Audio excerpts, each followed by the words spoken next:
Put your seatbelts on and get ready for the ride.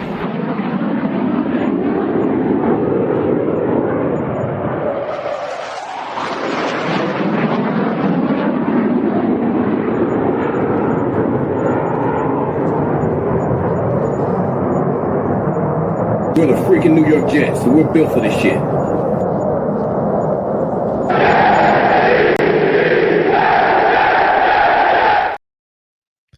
Hello, welcome to another episode of In the Trenches with Gang Green. I'm your host, Bubbs. Today is Wednesday, July 23rd. This is episode 577 of the In the Trenches with Gang Green podcast. I thank you, as always, for joining me. For those tuning in on YouTube, make sure to please like and subscribe. Of course, appreciate all of those tuning in on all the different audio podcast platforms. And today we are recapping day number 1 of New York Jets training camp, giving you all of my biggest takeaways from the first practice of the Aaron Glenn era, both on the offensive side of the football. We'll also take a look at some takeaways defensively. And a little bit later on, we'll get to some comments made by Aaron Glenn, who met the media after practice. We'll also talk about some comments made by Fields. Joe Titman met the media, and Jamie and Sherwood as well. We'll touch on that later on in today's episode. But we'll begin today by what took place on the field, as Aaron Glenn likes to say, on the grass, out at One Jets Drive. The New York Jets kicked off training camp. We'll break it down position by position. We always obviously go through the list here, start up at quarterback, move our way down the rest of the offense, and of course head on over to the defensive side of the football as well. You kick things off here with Justin Fields, of course, right? One of the main focuses this training camp, the biggest question, the biggest player to watch as the New York Jets head into training camp, preseason, and eventually the regular season. The biggest X factor to the New York Jets having success this year hinges on, of course, what Justin Fields is able to do and how he's able to progress and hopefully get better and turn himself into a quality, more well-rounded quarterback. I thought today for Fields, it was a okay first day. Definitely a little bit of a mixed bag, which you would expect out on day one. I always start these episodes, especially early on in training camp, by saying, right, no pads on. It's training camp still. You have to take these things with, some context to them. Fields made some really nice plays today. There was also a couple things, of course, that he's still got to continue to work on. Overall, an up and down day. Finished 11 on 11 drills, 5 of 8 total. But some of the highlights early on was able to hit Breece Hall. Breece with a nice yard after catch there. So Fields really today showed the ability to spread the ball around a little bit from the positive standpoint of his performance today, and was also able to get the running backs involved, which is, I think, something that we talk about a lot that the New York Jets need to do this season. And, of course, that the New York Jets did a little bit during the spring. You saw some of that. Tanner Engstrand has talked about utilizing the running backs, getting them involved. That was early on. First play of practice, first play of training camp was Justin Fields connecting to Breece on a quick dump off for a few yards there where Breece took it and was able to pick up some yards after the catch. The big couple highlights came with his connection with Garrett Wilson, which I think that showed today. And you saw that during the spring and you saw it again today, the Fields-Garrett Wilson connection. It doesn't take much. It hasn't taken much to rekindle that chemistry between the two, what they had working for them, of course, from their days at Ohio State. The big play for Fields was 30 yards downfield, gets Garrett Wilson for a touchdown. That was one of his top highlights. Was also able to get Josh Reynolds involved. He had a nice catch going back to the spring. Those two had a nice connection going. Reynolds, like I mentioned many times, we'll dive more into the receivers here in a second. But Reynolds has been a guy that seems to be the front runner for the wide receiver 2 spot. And was also able to get the ball out to Braelon Allen a few times. There was a couple plays where Fields was under pressure, right? It's tough to tell in training camp whether or not these would be sacks in real games, especially when there is no pads, and obviously you can't sack the quarterback. But a couple plays where he was under pressure and just had to dump it off, had to get rid of it. And those are the things you want to see. A few times where you're going to hold on to the football too long, that's what Fields does. But definitely a couple of those times where under pressure, realizes it, move on, live to fight another play, was able to get Braelon involved a bit there as well. Braelon Allen had a huge day. We'll get to him here in a second. Some of the misses, missed Lazard. There was a play to Garrett. He had pressure, missed them. Talk about the touchdown. That was a big highlight. Another big highlight was another deep ball downfield to Garrett, 30-plus yards down the field. The clip is actually out there. The New York Jets posted it. Day one training camp clip to get the fan base rolling here. But Garrett Wilson against Brandon Stevens, really good coverage, but an excellent grab by Garrett, Moss Stevens, and a really nice ball from Justin Fields. So again, speaks to that connection that those two have, and those two can hopefully have here going into the season. So Fields and Garrett multiple times today. The touchdown, deep downfield, stretching the field. That's what you want to see out of this offense too, right? You want to see this offense, this team be able to stretch the field and take chances, take some risks, be more explosive, something that they obviously haven't done much of recently, especially last year. We've talked about it being like this 5 to 10 yard box offense. You got to break that. And you saw them stretch it vertically a little bit there with a couple of those plays to Garrett. He was able to get Garrett again across the middle with Sherwood in the area. So all in all, couple misses, couple plays where probably, held on to the ball maybe a bit too long. But all in all, it was a strong first day, in my opinion, for Fields. From what the good was, I think you take it and you have to be happy about it. It's day number one. You're going to expect some rust. There's going to be mistakes with Fields. That's how it is. He's learning a new offense. He's growing, he's developing, all that stuff. But all in all, that's day number one for Justin Fields. A couple other quick note from Tyrod. He made a couple plays today as well. Figured I'd throw him in here on this recap episode. Spreading the ball around, got Aaron Smith involved a few times, Tyler Johnson. So Tyrod, veteran, still slinging it out there. Those are the main takeaways from the quarterbacks. Fields, of course, the big TD to Garrett, one of the highlights of the day. And then the 7-on-7 drills where he was able to get Garrett against Brandon Stevens. Moving on to the running backs, Braelon Allen is one of the, I think, top performers today, right? You go through the practices. There's always a couple players that stick out every single day. Braelon, I think, was one of those guys today. Excellent practice for him. Showed off really, really good vision. Was able to hit the hole with that downhill physical running style, right? We talk about Braelon as a thumper, that perfect complement to Breece Hall, where Breece is your do-it-all guy, and Braelon is that physical downhill, just smash mouth type of running back. He showed that today. And it's sometimes tough to get a gauge of how the run game looks without pads. It's tough to gauge sometimes how the offense and defensive line look without pads, because you're not going fully 100%. It's obviously not 100% hitting, all that stuff. So tough to gauge, but it was clear though. Braelon, vision good. And when he hits the hole, he's tough to bring down. And those are the things that we saw earlier in the year last year with Braelon Allen.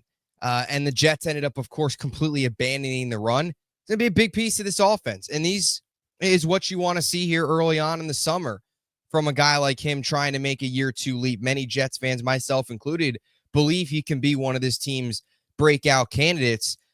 Still so young, still just 21 years old, right? Couldn't legally buy a drink last year during his rookie year. So saw the running ability, saw the vision. And you also saw some of the passing game as well, how much he was involved. That was another thing today that I think was a positive from Braelon Allen. And right, Fields was able to get the ball a couple times to Breece, was also able to get the ball to Braelon. Jets offense, right, making it a priority to get these running backs involved. Braelon as well. I've always said I think his receiving ability is kind of underrated. You look at him as this big, short yardage stumper of a running back, but he also has that underrated receiver ability that if he's used properly can be a nice weapon, nice tool for this team. Couple plays where he was utilized as well in read options, which he had some success on. So all in all, day number one, Braelon Allen was one of the winners of today's practice, which is good to see out of the year two running back looking to make that nice year two jump behind Breece Hall and what is going to be a run-first offense. Breece himself, few nice runs, bounced outside a couple times, got to the second level and made some plays there. Also similar to Braelon, right? Involved in the passing game, something that you definitely like to see. Moving on to the wide receivers today, we talked about Garrett, the connection with Fields, of course, the touchdown, all that good stuff. Garrett, Breece, those type of guys, every training camp practice, they're going to make plays. That's just the type of players they are. So nothing really more to note from that perspective. If you haven't seen the highlight, you definitely got to go check it out against Brandon Stevens, that catch where he went up and got it. Josh Reynolds had a nice play across the middle.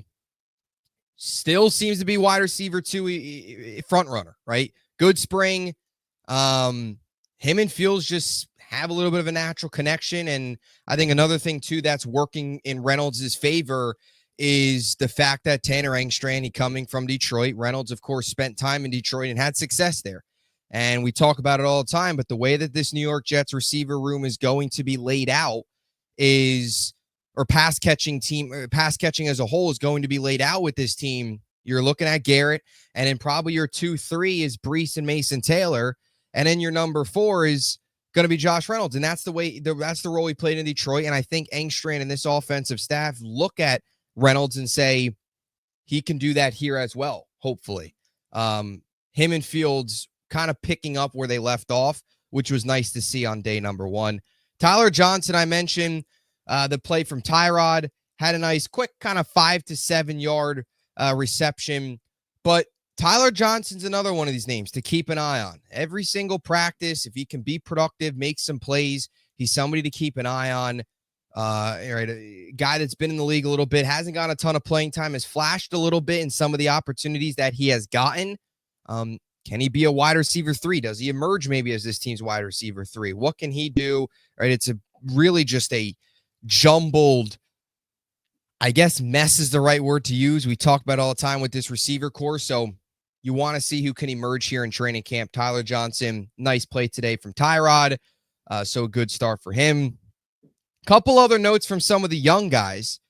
Arian Smith and Jamal Pritchett stood out today. So the 2 rookies, one UDFA, of course, the other New York, of course, selected to start day number 3. Arian Smith, the highly controversial draft pick out of Georgia. Good day for both of those guys. From Pritchett's perspective, I'll start with him. 20-plus yard reception from Brady Cook. Kind of had to adjust himself because it wasn't a great throw, so kind of had to dive, get to his knees, and make the play. So nice job there. And he also had another 10-yard reception from Adrian Martinez. So obviously working with the backups, rightfully so, UDFA, but Pritchett's a guy that I mentioned going into training camp as a name to watch, especially carving out a role more so from a special teams perspective instead of a receiving perspective. But if he's able to show more as a receiver and do some things well from a special teams perspective, it's not crazy to say that he could potentially make this team, let's say, over Xavier Gibson, who should not be a lock to make this roster, along with some of these other guys. So Pritchett had a strong day. Arian Smith also had a strong day. Couple nice receptions, couple deep receptions. It's clear that his ability, downfield, his speed is going to show off. And I will say this with Arian Smith. When there are no pads, when your natural speed can just take over, he should be having good practices. He should be making plays, right?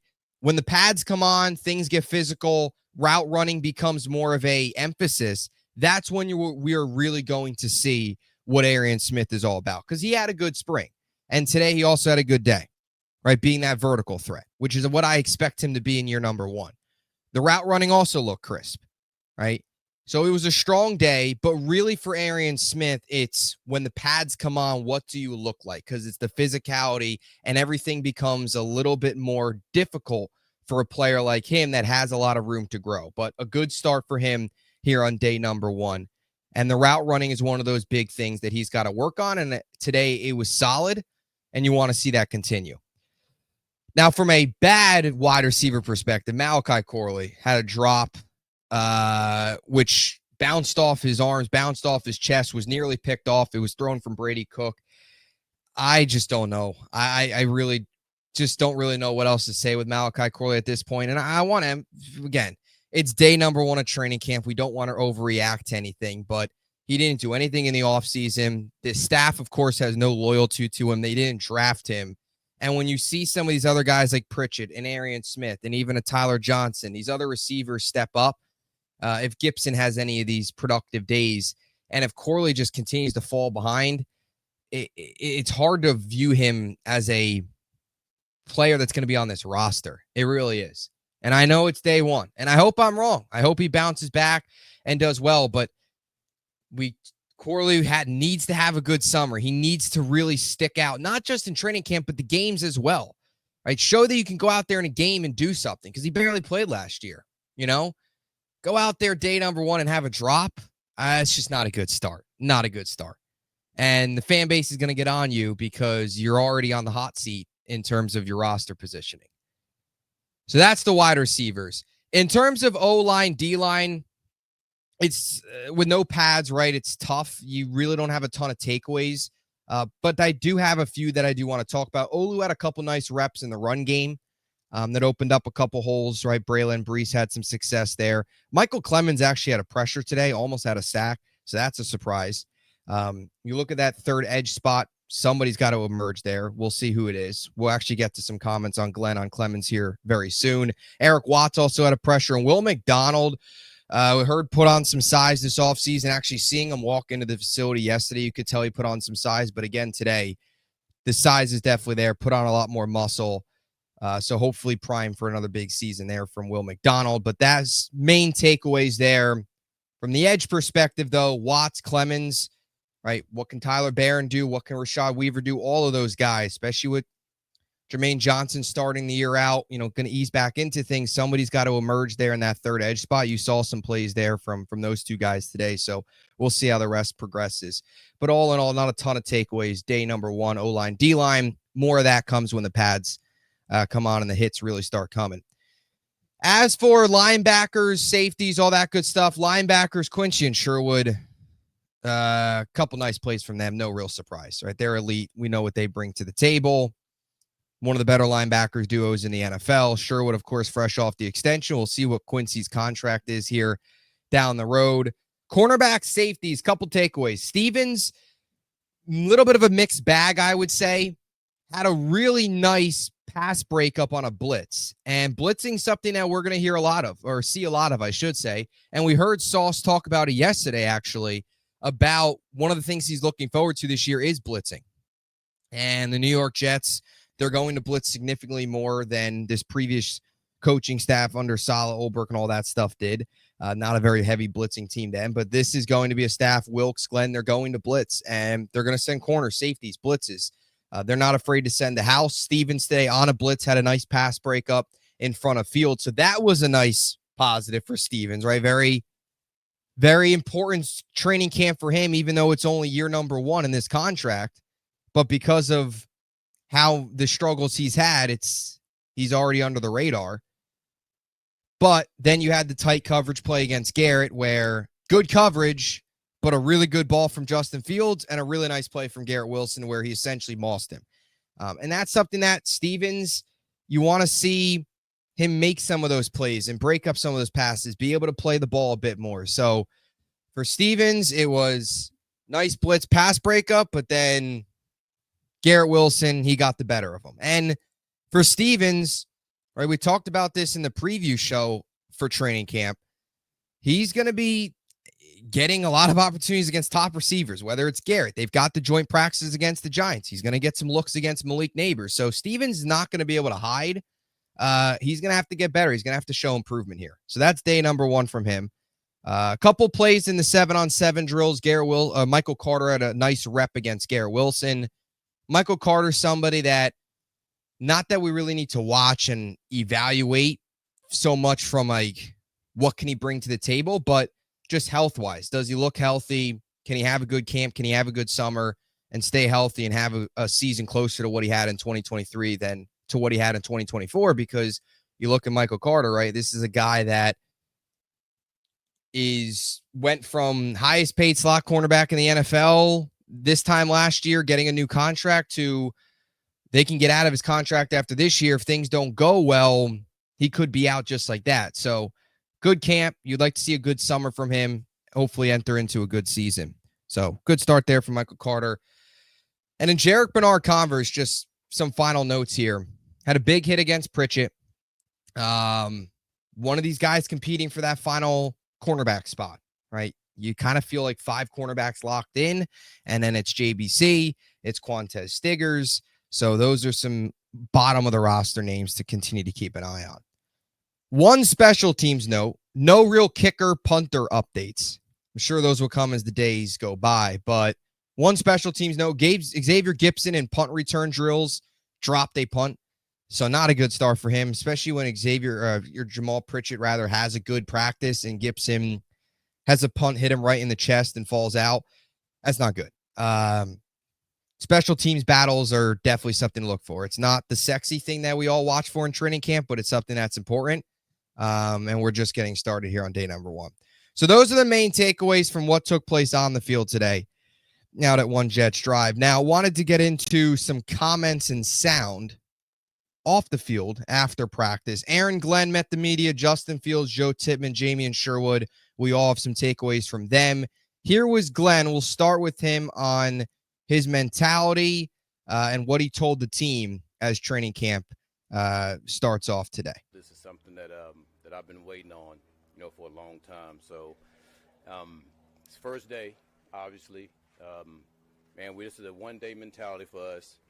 Yesterday, my message to the players, and don't take this the wrong way, but I usually don't talk about everything that I talk to the players about, but they understand that the expectations, like everybody else, to win the Super Bowl.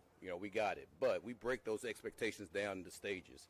So the only thing I want those guys to think about what we're trying to create in training camp. And that's what we talked about yesterday for the most part. So we understand the Super Bowl's down the line. That's overall the goal. But, the expectation in training camp, we're trying to create certain things, and that's what we're after right now. So any questions? So that was Glenn on his expectations, mentality, and just some initial thoughts and overall message to the team yesterday as they took the field today for the first time. I want to get to this next clip as well from Glenn. It's on Michael Clemens. It's an interesting clip. I wanted to play it. Clemens, of course, I'm over Michael Clemens. I'll say it. I've said it many times. I think most Jet fans are, but Glenn and this coaching staff seem to be higher on him than the fan base and many others are. So here was Glenn on what he sees out of Clemens. Big, strong, tough. I tell you what, me and Banjo was making a joke about this yesterday when they were doing a conditioning test. If there is any player that I would like to look like, it'll be him. He is built the way that you want to have a football player built. So, but there's things that he knows that he has to get better at. Some of the penalties that he had last year, we've talked about that. He has to improve on that, but he's a big, strong defensive end that can set an edge. And he does have some rush ability. And the way that he rushes is probably different than the way other guys rush. He's a power player. So I expect him to go out there and play with power. So that's Glenn on Clemens. My biggest thing with this coaching staff, Aaron Glenn and the whole Clemens thing is hopefully they can get more out of him. I think the ship has sailed on him. I don't think he is going to be able to provide much. In fact, I think you look at Tyler Barron potentially being the Michael Clemens replacement as that rotational edge piece that can hopefully stop the run and also provide a little bit of pass rushing burst as well as that third edge. But, Glenn mentioned it there with Clemens. The penalties, that's obviously one of the biggest issues. Just the dumb plays, not having his head in the game. So many times we saw that, and there is a portion of that from this coaching staff that maybe they feel with accountability, more discipline, everything that hopefully they're able to bring, and just overall better coaching, they can get him to play smarter, take those penalties out of his game. And if that's the case, you can get an improved Michael Clemens. But look, you're not going to get Glenn go out there. He's not going to say Michael Clemens stinks. He has no chance of making this roster. But the fact that he's still on this team, there is still some level of belief there that this staff can get more out of him than what we've seen in the previous years. So we'll see. Only time will tell. He's got to prove it, though, of course. And I really think you'll end up finding out if he's on this team, season begins, what you get out of him there, as opposed to just training camp. Some other things that Glenn said that I wanted to bring up here. Talked about the center competition, said there's competition right everywhere. I'm still not buying the Josh Myers Titman competition. That's Titman, I think, all day. We'll touch on that in a little bit here more in detail, but that was Glenn on that. And I also thought this was something that was very fitting. Glenn said, quote, "I understand the pain." This was on the Jets' struggles. He said, "I understand the pain. I'm hoping, I'm praying, and I expect the pain to go away." He kind of talked about how He's been away from the building for a while, but still understands what the New York Jets, this fan base, has gone through. And there is something to that, right? We don't know if Glenn's going to be this great coach. Who knows? We have no clue. They got to win football games, but there is something to him being a former Jet, being around for that turnaround under Parcells, and clearly understanding what this fan base has gone through, what it is to play for this team, now coach for this team. He gets it. He understands it. And that's a positive. Doesn't mean they're going to go win 12 games. He's going to be the greatest coach, but there is something to that can give you some hope that maybe this is finally the guy here. So that was the Glenn takeaways. Moving on to Justin Fields. He talked about his mindset and some of his goals for this season. Of course, winning a lot of games, making the playoffs. I think that's, number one on my list for this team. Winning the division as well. So I think those are the goals that are set forth. But of course, before we do all of that stuff, we got to win our division and go out and really get better each and every day. So all of that to say, that's of course down the line. So we kind of got to focus on today and tomorrow. So but taking it step by step, day by day. But those are the goals that I want to accomplish this year. Playoffs, win games, win the division. Boy, I love all that. But no, seriously, that was Fields, some of the goals there. A lot of team-oriented stuff as well. And you just listen to Fields speak. They talk about it a lot, right? That quiet confidence that he brings to the table. Doesn't really say much, but clearly, internally, right, understands what he needs to do competitiveness-wise, hopefully get his career here back on track. And I hope he's right with some of those goals. He also talked about Garrett's extension, was happy for him, of course, going back to their days at Ohio State. Couple more things here before we close things out. Joe Titman talked about his excitement on working with Fields, a mobile quarterback. For me, I've never really played with a quarterback that can play with his legs. Coming from Wisconsin, we pocket passer, drop back, So finally getting to play with someone like that, I mean, it's great. It's super exciting just being able to be out on the field, through OTAs and then through camp now, just seeing what he can do on the field with his legs. Just the way it opens up the entire offense is just, I mean, it's night and day difference. I'm excited about it. There's a lot of guys that have spoken that similar sentiment to just the excitement level, especially the players that have now been here, working with a mobile quarterback, how it can open up the offense, RPOs, read options, all those different things. This offensive line is a big factor in this success as well, from run-first offense, winning the battle in the trenches, being competitive, really embracing that identity that Glenn wants to build. So Titman there, excited about that. He also said this Josh Myers signing caught him a little bit by surprise, but Glenn called him and talked to him about it and told him about it, made him aware. And he did mention a little bit competing with Josh Myers. Actually said pressure makes diamonds, I think it is. I think this whole Josh Myers thing is just to push Titman a little bit. Titman is the significantly better starter by a very wide margin. If he has just a good camp, he's going to win the job. It's not like he needs to play great during camp. No, if he has a good training camp, he's going to be better than Josh Myers. He's going to win the job. He should win the job. And I expect a nice season from Joe Titman as a key piece on this offensive line that should be a strength for this team, right? You look at Myers, though, like he's a nice backup. He's a nice depth piece. He could play center. He could play guard. He's your interior offensive line versatility piece. And knock on wood, this doesn't happen. But if there is an injury to either of the guards, maybe there is a world where they slide Titman over to guard and then Myers is your center. And it does provide some nice depth from that perspective. He's not a starter. Titman's this team's starter. I've said that all in all now. I would be shocked if Titman's not this week one starter. But competitiveness, competing, competition, all that stuff, Glenn has preached it. I think it's more so to push Titman, get the best out of him, hopefully. Still expect him here to be the starter. One final thing before we close up for the day. Jamie and Sherwood spoke on taking over a leadership role fresh off the new contract. I always felt like I could be the leader or be a leader. I just had to learn to speak out more. I used to be a little introverted, not talk to many people, and that was a point of growing. And again, when I was a rookie, I had to learn a whole different position. I had to learn a whole new approach to the game. Instead of taking 3 steps back, now I'm taking 2 steps to the side, left and right, and stuff like that. So when I was younger in this league, you know, I had other stuff to learn and worry about, I felt like. But I always felt like deep down inside, I was a leader. You know, I always felt like I had a voice. I have great relationships with my teammates, so I always felt like people would listen to what I said. And now ultimately it's just that time to show it.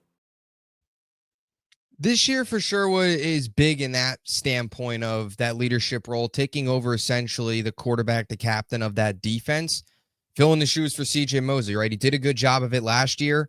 Now the next step is that leadership fully taking over vocally from a leadership perspective, what Mosley, of course, brought to the table. Now it's Sherwood's turn here, fresh off that 3-year contract. And just in general, I think you've got to be excited here for this linebacker room. And the continued evolution of Sherwood as a player.